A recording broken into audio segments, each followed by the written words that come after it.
my name is Fata Tutba-Mensah, and I'm owner of FAsMarketplace. We focus on using the arts as a tool for economic growth and community development. How long has this event been going on? So this is our inaugural year for this particular event, and it's our first public event since the start of COVID. So this is our kickoff to celebrating Juneteenth, but also bringing the community together to celebrate the end of something that affected not only this country but the world. And it's a monumental event, and we thought it would be a great thing to celebrate and just bring the community together. And what went into this day, in terms of planning, getting vendors, how did it work? How did you get it off the ground, this whole idea? Well, we were all about community, so a lot of the people you see here we already have relationships with, like the models, the lady who coordinated the fashion show, but a lot of the vendors, they're also new relationships. Like I said, we're all about developing new relationships, so going out in the community, meeting new business owners and people who want to bring community together. We just focus on that and finding people like that.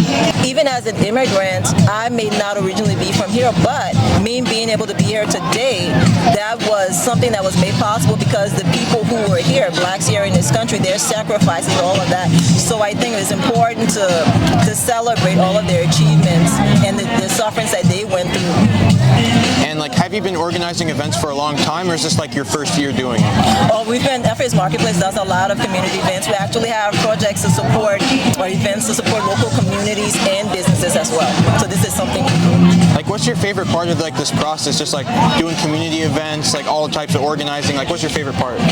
My favorite part is seeing everything come together, seeing people enjoy. I mean, if you look around here, this is like a family reunion. There are people here who have never met each other before, but they come together as if they know each other, and that's the feel we try to have with every single event.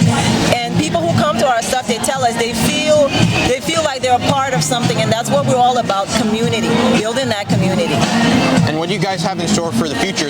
Even the summer, what do you guys have in store in terms of events, like organizing, charity? What do you guys have in store? Well, so we do a lot of charitable events. We do a lot of community events. For example, you see the Mid-County United Ministries is here. We do a lot of food drives to help organizations like that. We do toy drives for families in need and gifts and things like that. So all through the year, there are a lot of different things we do.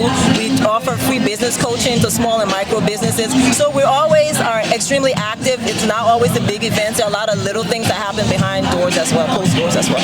Okay, so thank you. Thank you.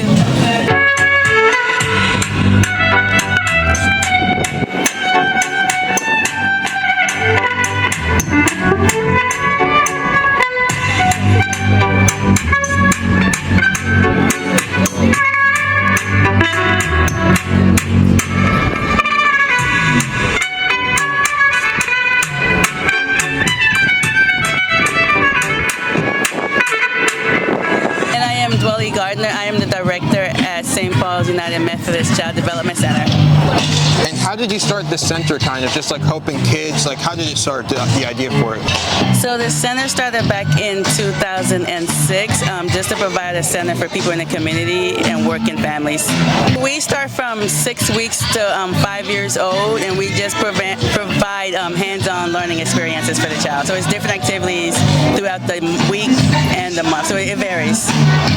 And do you feel like you give all the kids just a kind of structure and just a support system at your center? Yes, it's very structured. They have scheduled activities that they do, playtime. It's very structured, so yes. Just in terms of this holiday, what does Juneteenth mean to you? This holiday means a lot, especially being African American. Just being able to just be free and express ourselves, it means a lot. And what are ways that people can just support the center? Well, we have open enrollment. If you need placement for your child 0 to 5 years old, we are open enrollment, so come through. Okay. Hi, my name is Ashley Manley, and I am the owner of In Your Dangling Dreams, and I sell my handmade jewelry on Etsy. I usually use natural gemstones and some Czech glass beads. All of my jewelry is inspired by boho, indie type theme. I work full-time as a clinical researcher, and so this is just my part-time gig. Have you always done stuff like this, or like it's really just been like an interest that you've gotten into like recently, kind of? It's been an interest I've gotten into recently, but I've always been a creative person, so this is just one of my outlets to express myself. And in terms of getting materials, how do you like go about that? I usually buy my beads on Etsy as well and try to look for naturally sourced beads.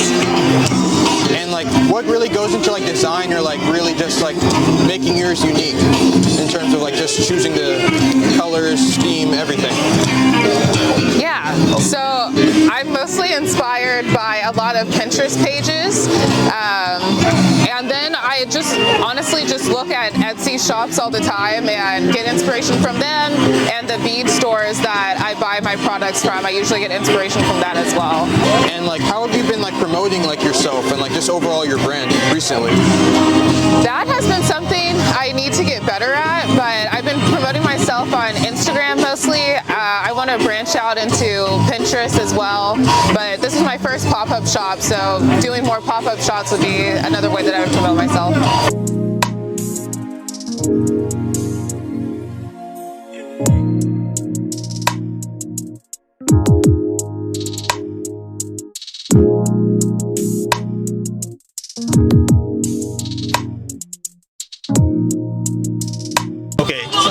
This is my name. So I'm Jerome Matias. I'm an author and artist, and I published an illustrated novel about an Ethiopian warrior in medieval times, Ethiopia, Africa, who has to find parts of a supernatural armor of God to fight like evil forces, like demons and a dragon that tries to like attack people. So Mekonnen is the name of the warrior, and he has to team up with people from different regions in his empire or in his kingdom. Usually they would fight each other, but he has to get them to come together, and team up and realize they're fighting. Their common enemy is the evil like demons and the dragon that's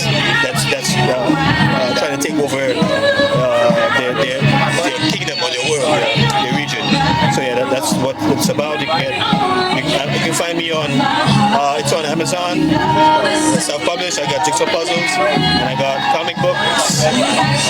You can find on my website on www.mekoninepic.com. I'm also on Instagram, Facebook, and TikTok. Yep. And yeah, that's it, I think.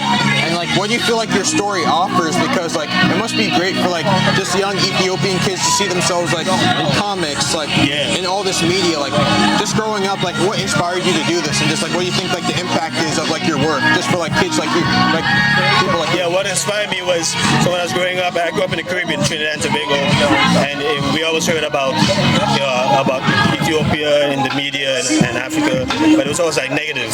Most of the time it was negative. It was either about the famine or it's about slavery. So I wanted to show kids that there's like positive stories that can come out of Africa, and not just the negative, not just the slavery and the famine. Just like everywhere else in the world, there was empires and kingdoms and warriors and queens, and there was good and bad in all parts of the world, but it started in Africa actually. It seems like you've really like developed like the lore for like the books. Like, how did you get it off the ground, like your ideas on paper? Like, how did it really start with like? I started with researching first. The spark started by seeing, in this instant, Ethiopia mentioned in the Bible so many times, and then in the Caribbean there was like reggae music, and they talk about Ethiopia and Haile Selassie a lot. So I was like, why are they talking about it so much? So I was like, well, let me do my own research and let me see where the Queen of Sheba, she was really from there, and I found out like a lot of great stuff from history that was better than the rumors I was hearing. So even right now we hear some nice reggae music. Right. So yeah, that's how it started. Just that spark, and then just kind of snowballed from there. Just started doing my own research and to do some little drawings, and I started doing this before there was even the internet. Okay. It's a library, right? Picking up books about Ethiopia, Aksum, Queen of Sheba, and biblical stuff too, biblical principles, and fighting spiritual warfare that manifest as like real weapons, and that's how it started. And Still going. Thank you. Yeah, thank you. Thank you for this. Nice meeting you. My name is Sifen and I work at Maleket Restaurant. It's an Ethiopian and Eritrean restaurant. So it's located on Seminary Road and we serve Ethiopian food. So what brings you here? Just like Juneteenth and everything. So. Well, we just heard that there was a festival going on, so we decided that this was a good idea to introduce our food to everyone, our culture and everything. So that's what brought us here. So I'm also Ethiopian. I know the food well. That's why I'm choosing to explain everything. So how's your background just helped you like in preparing, like just having knowledge of like what's being served, like just overall your background in terms of like, your work? Well, I was born and raised in Ethiopia, so I'm very familiar with the food and how it's done. So I feel like that has really helped me educate people better about our food and our customs and culture. So yes, that's what I'm saying. And how do you feel about the DMV just having like a big Ethiopian population, and you guys just being able to like just share your culture and food just here? How's that been for you? It's a place where a lot of Ethiopians would be able to come and feel like home, because there are a lot of restaurants and culture areas they can, or like even people. There are like millions of people in this. I think over 1 million. Is that right? I'm not sure, but I feel like that would make us feel like home. Yeah, that's what I'm saying. Could you just describe to us just some of the dishes that are here today? Okay, so most of the dishes here are like vegetarian. So since most of the countries dominated by Christians, we fast about half the year. Yeah. So our food is mostly vegan, but so these are some of the food. It's like cabbage and beans and carrots, yellow split peas, collard greens, lentils. These are our famous vegan foods. Right. And we have we also have chicken and beef. Those are our famous meat dishes. We have lamb as well. Right. There's a tradition where you eat raw meat as well. So that's also one of the biggest traditions when it comes to food. So yes, that's what I would say about it. So thank you. You're welcome. Are you done talking? Tell me, baby, are you done talking? Are you done talking? Tell me, baby, are you done talking?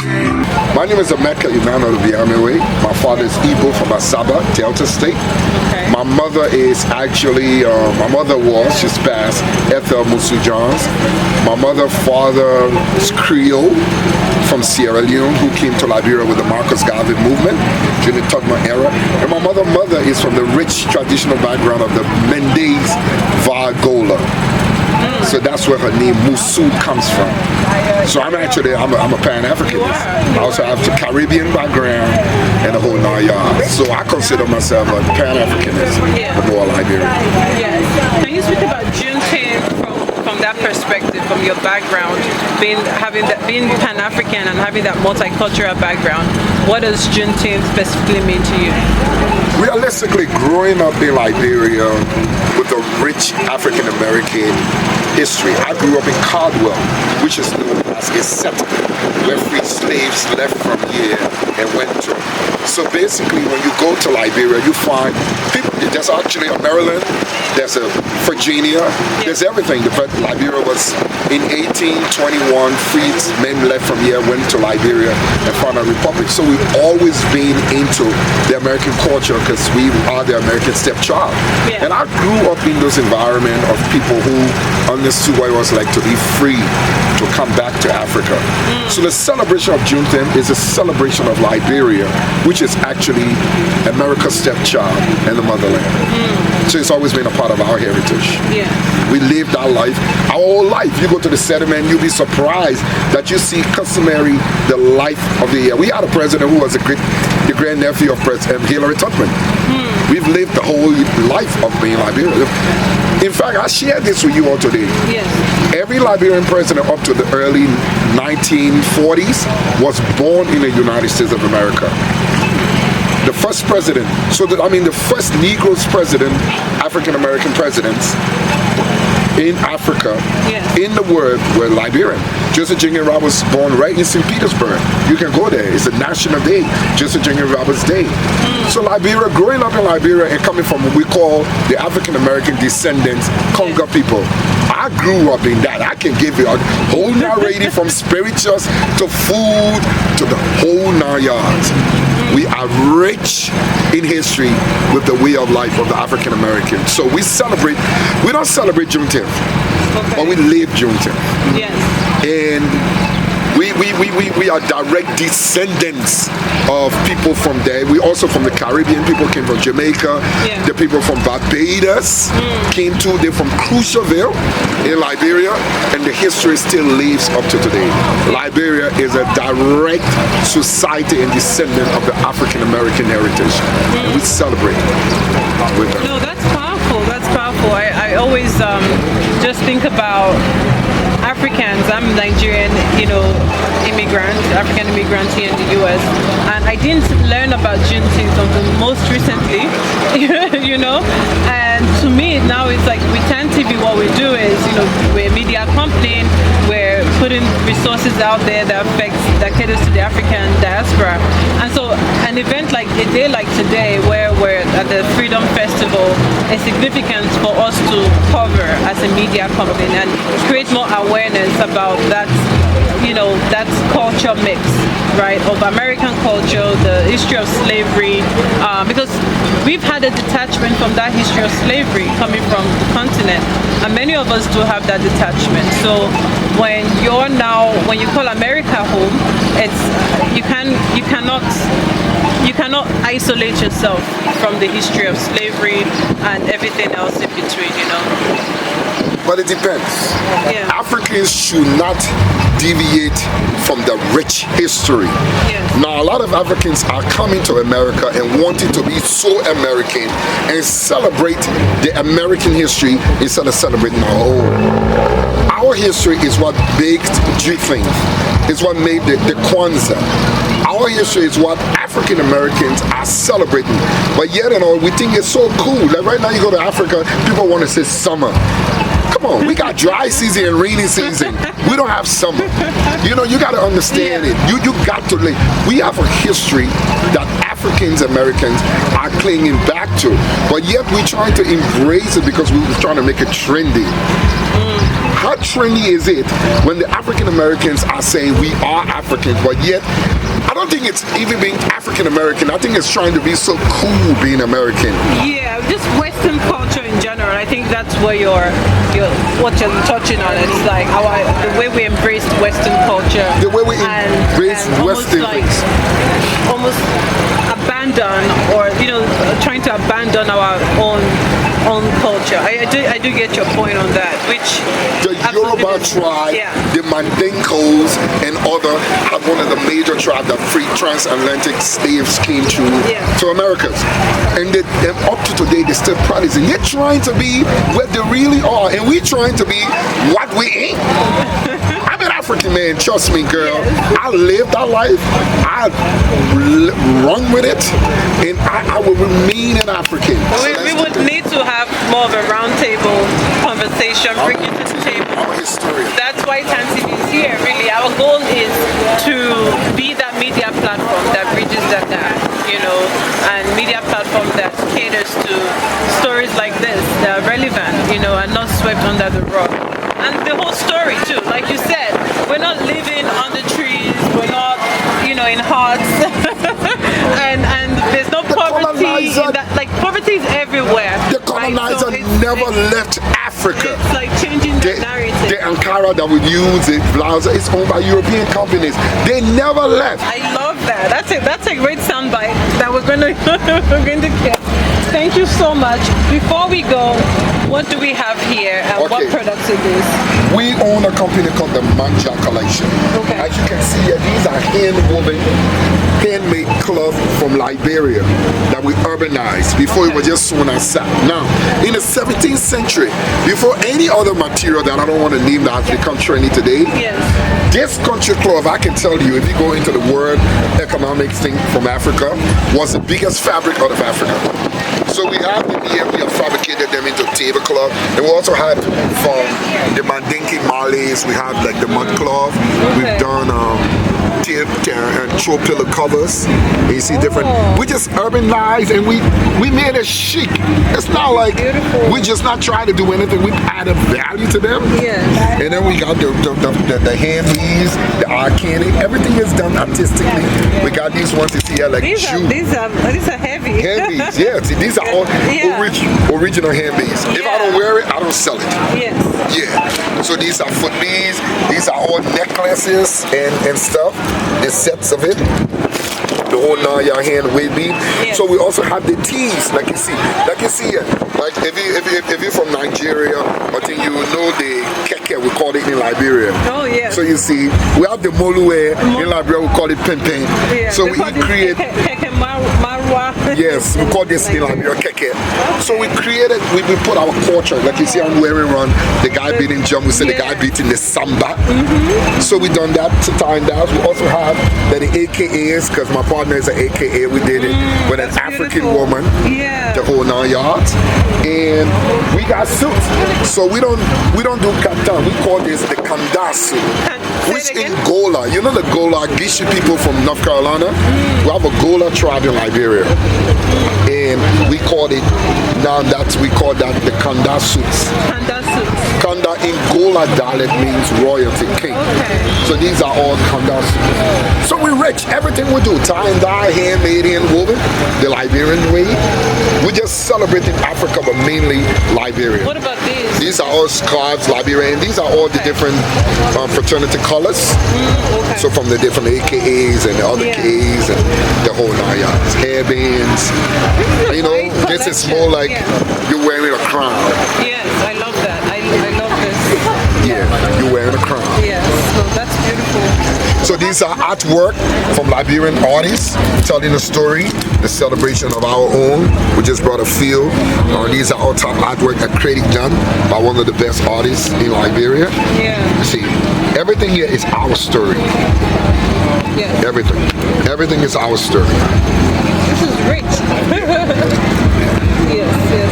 How can we connect with you, find you? Are you online? Yeah, we are www.manjacollection.com, MANJA collection.com, and the Manja, THEMANJACOLLETION.com, and Instagram and Facebook at the Manja Collection. I love it. Thank you so much.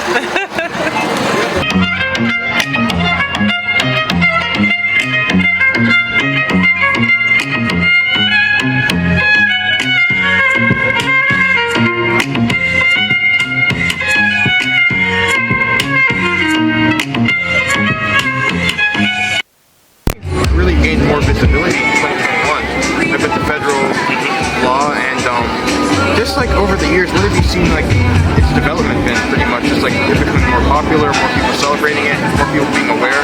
What have you seen over the years? I think I saw Juneteenth transition, even in Texas, from a day that was widely acknowledged, celebrated in the Black community, to newscasters, African American newscasters, and in the 70s they were that first group of people to gain a platform on local news, start to talk about it and celebrate it to the point that even regionally people were more aware of politics. So it's from that community awareness to a citywide awareness to a national holiday. With these celebrations, there's a big emphasis on like black business, like black owned things. So like, what have you seen? Like, how do you feel about this development and like just more support and like how this holiday, like, even though it's not really connected to black business, it's kind of just becoming more about like overall black excellence, black success. Like, what do you think about that? I think that's one of the reasons my wife and I are here today. Is to keep that connection to black business, to black achievement, to meeting people and creating mentor relationships, mentee relationships. I think that's all a crucial part of a holiday. Yes. Thank you. Thank you. I do appreciate the time. Nice. Very nice. Now. Hello, I'm Romula. My business is called Raw Creations. Basically,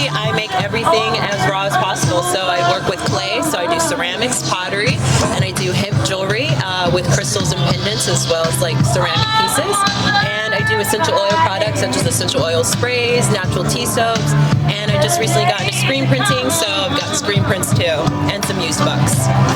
Like, how did you start? Like, was it more just like a high school interest, or like you've been doing it all your life, kind of? So I've actually been Raw Creation since I was like a young kid. My alias is RHAW, Raw, which is the first letter of my name, Romula, and the first 3 letters of my last name, Hawthorne. So I've always drawn, I've always been artistic, but then you mentioned high school. When I got to high school freshman year, I took fundamentals of art and was introduced to ceramics and clay. So when that happened, I realized all my 2D work can now become 3D. Yeah. And so all those years, like if you look at my work from like way back when, you'll actually see RHAW written on them, and that was the beginning. And then I started getting into natural things and found a mentor that was aromatherapist, and she introduced me to essential oils, and I went from there and started creating those products.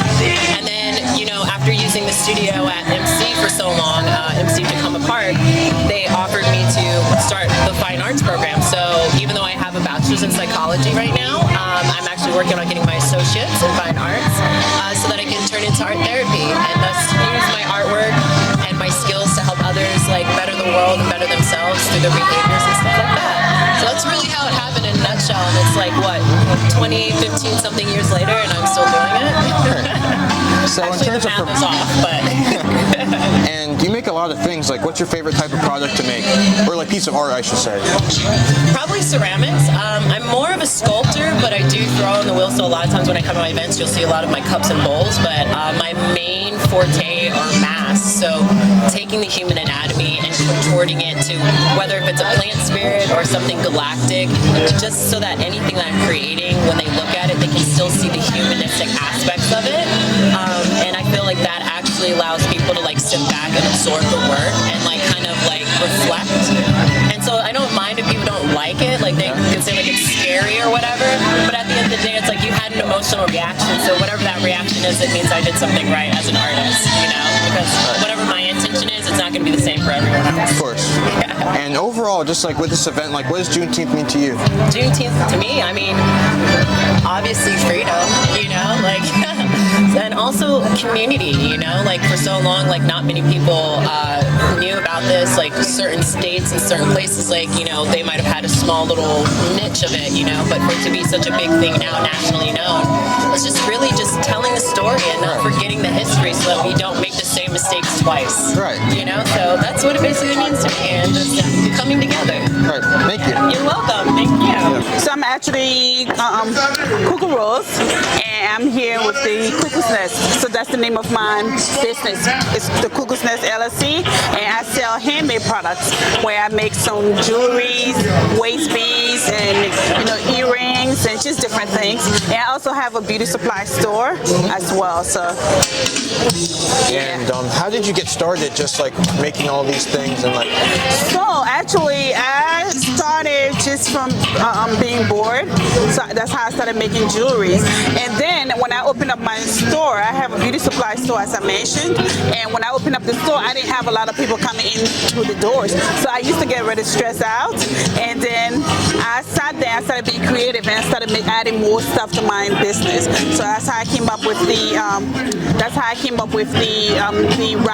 fabric earrings and not the waist beads. I already knew that I already made waist beads. I started coming up with the bracelets and stuff like that. Yeah. And like they're very unique. Are they like related to like your background, kind of family background? Not really. Not really. I Google a lot of these things on YouTube. I went on YouTube and I found a lot of these things and how to make them. So it was not like something I did when I was back home, because I'm from West Africa, so I didn't really have to do these things when I was there. Yeah. So like how, as far as like designs, like what's your inspiration really for most of these? Oh, so most of it is just the African culture. So I use the fabric from Africa, because my sister-in-law in West Africa, Ghana, she sold some clothes for me that I sell in my store, in my beauty supply store. So when she makes those clothes, she will make hair bonnets, hair ties, and then the rest of the fabric, I tell her to send it to me, and then I'll make the fabric earrings. So yeah, just to keep my culture going. Yeah. And how have things been like as far as promotion, just getting your brand out there? I'm not very good at it. I would try every now and then. I do have a flyer. If you look on my table, I have a flyer for the beauty supply store. Oh, okay, so yeah. So these are the flyers that I keep in my store, and I give it out to my customers. I usually, do word of mouth, and I have other customers sharing my information. That's how I usually get my stuff out. So yeah, I do that, and I have an Instagram page, I have a TikTok page, and a Facebook. But I don't really post as often as I should. But yeah, I'm working on that. Yeah. And as far as this event, like, what does Juneteenth mean to you? Overall, the freedom, holiday? especially freedom. And when I look at how far I've come so far, I look at it as a freedom for myself, because I have worked all my life for other, big brand companies. So having my own business is a freedom, and knowing what people of Juneteenth went through and how they came out of all of those, being enslaved and enslaved and coming out of it. It's just the freedom of it all. That's what it means to me. Freedom as a whole. Yeah.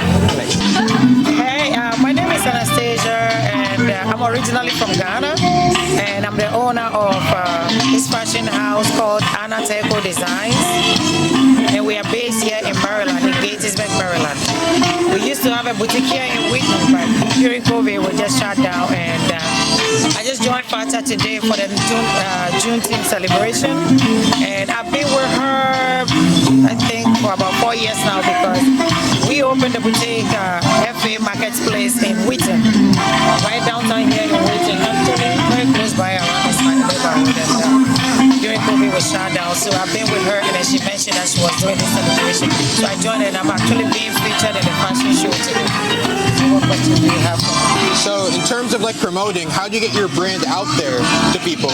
I love meeting people. I love meeting new people. So I've been, I don't want to say all around the country, but I've been to New Orleans, Chicago, New York. You just name it. I've been to most shows and jazz festivals around the country. I've been to most of the festivals. So I want to present my clothes to people to have a feel of the quality and the presentation. Because sometimes you go online and you see things that people put out looking very beautiful, but when you order and it comes in person, it's just the quality is not bad. Every little piece we have in this shop over here is handmade by people we know, like people we hire. So, and I handpick the fabric and I design everything myself, and then we do the work. So I want to put it in front of people to feel it, touch it. So I go around to promote it. I still have a website, and I'm on social media. I'm on Instagram, I'm on Facebook, I'm on Twitter. I know I'm not very great with social media, so I'm not there too many times. But when you go there, Anateko Design, you will see me. You see my pieces and everything. So, and we do in person and then online as well. And I take people home. I live in Gettysburg, as I mentioned. So my setup is in my basement. So I do by appointments. That's why we are taking people home. And you have like a lot of different types of pieces here. Like, what's your favorite type of clothing to make? At least like for your company brand. So I will show you my favorite. It's I would not say my favorite, but it's my signature. This is what I started a business with 10 years ago, and it's always been. I've been trying to fade it out, but my customers will not allow me to, because they love these pieces so much. And this is the Anateko patchwork blazer. This, as you see, is made with about 10 to 12 different fabrics cut together and joined. So it's a patchwork. So each of this is unique. You can see 50 pieces, but none of them will be the same. So this is my signature. It's a jacket and a vest. They are my signature. I've been carrying this for the past 10 years. I tried to fade it out several times, and my customers would not let it go. So it's nice. That's what is our favorite, yes. And the women love it.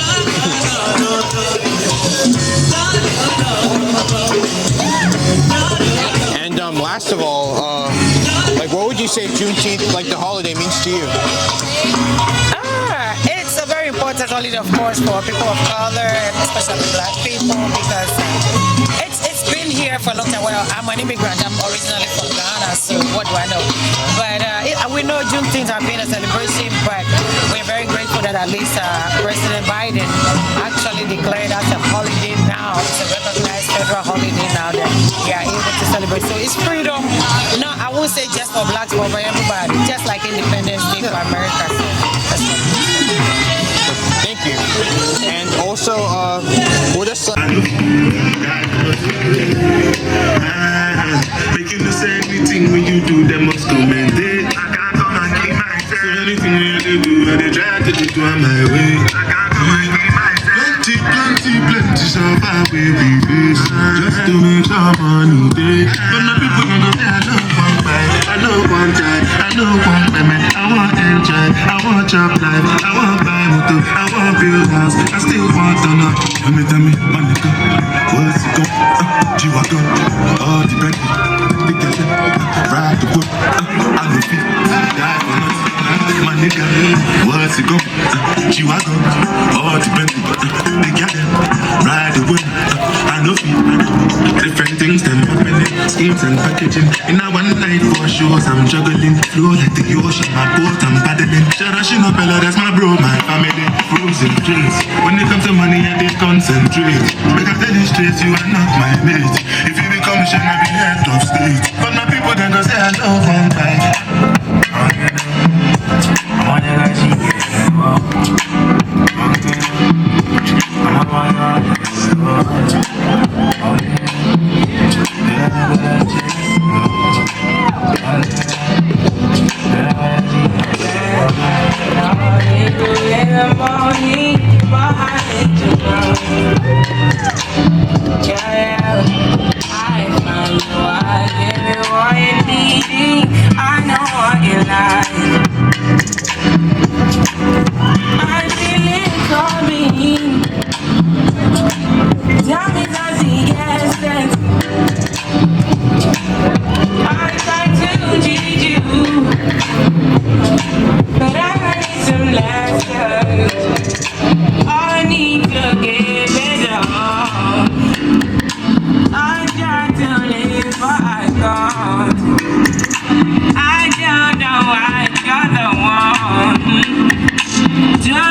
Yeah, if I leave you, bye. Yeah, if you leave, I will